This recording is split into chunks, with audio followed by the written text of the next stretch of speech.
momentum that NIP have right here. Hello guys, how you doing? You're doing well. How about yourself, man? How was that game for you? Yeah, it was pretty hard. We knew it's gonna be consolate and they gonna counter us, but yeah, it was pretty like risky for us. Play the same map 2 days, but yeah, it worked out. Yeah, I think that's a good point to touch on here. Is there any reason that you guys didn't ban out Consulate earlier, or is it just a map that you're feeling really confident with, that you were able to think, hey, they know our strategies, but we've got a couple more in the pocket we can maybe pull out? Yeah, for sure. We know they're gonna counter us, but it's a good map for us, and like it's a risky play. But if we win both consulates on the same weekend, it's good for us. We don't show other maps, you know. And yeah, that's. But like we pick consulate because we know they want to play this map too, so we like counter their counter, but they play it really good. I'm very intrigued. Why do you think it was so defender-sided today? I think consulate now on this meta is pretty defense sided, and like Valkyrie helped them a lot too. They played really good with this operator, and but yeah, overall the map is pretty defense now. I don't know. I think we were kind of surprised to see the Valkyrie there be banned out, be available inside of that game, especially with what you guys were able to do with Valkyrie yesterday. Julio, I've got to ask you, the knock play in the last round, or one of the last rounds from Psycho, is that something that you guys have practiced, or is that just something that you sort of come up with on the fly?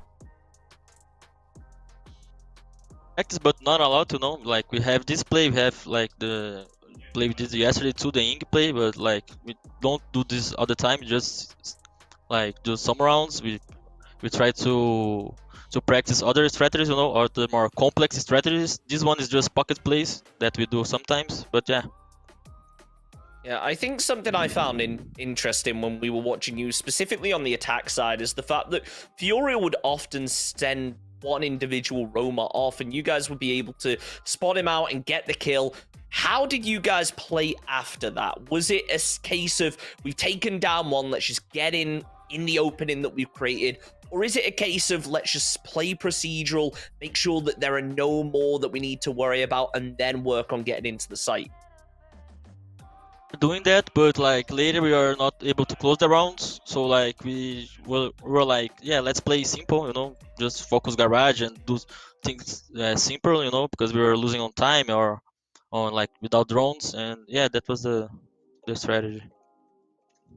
Yeah, I was wondering because it seemed that the defensive site that you guys found the hardest seemed to be CEO. Was any of that to do with the fact that Furia were going for admin pushes? Because a lot of teams in Brazil really like to do yellow stairs pushes. And I could tell that on round 6, when you went back there for a third time, you guys really adapted to the idea of there being an admin push, and then they changed their mind and they went all the way over to the west side. Were you expecting Furia to play admin side? Yeah, for sure. Respected. They always go on this side, and we put some shields on balcony clash, but it didn't work out. They played really good, and then they went to CO. It was like a good mind game for them, and yeah, it was pretty hard the CO bomb side to defend, but we're gonna fix that. Yeah, there's a lot that you can learn after a game that close, and I think even though you came out on top, there's going to be a lot of reviewing and looking for what you can improve, because you guys are the best in the world for a reason. So thank you once again, Julio, for joining us. I hope you're not getting too sick of us. No, never. Thank you guys. Hope to see you next week. Hopefully. Well, that is it.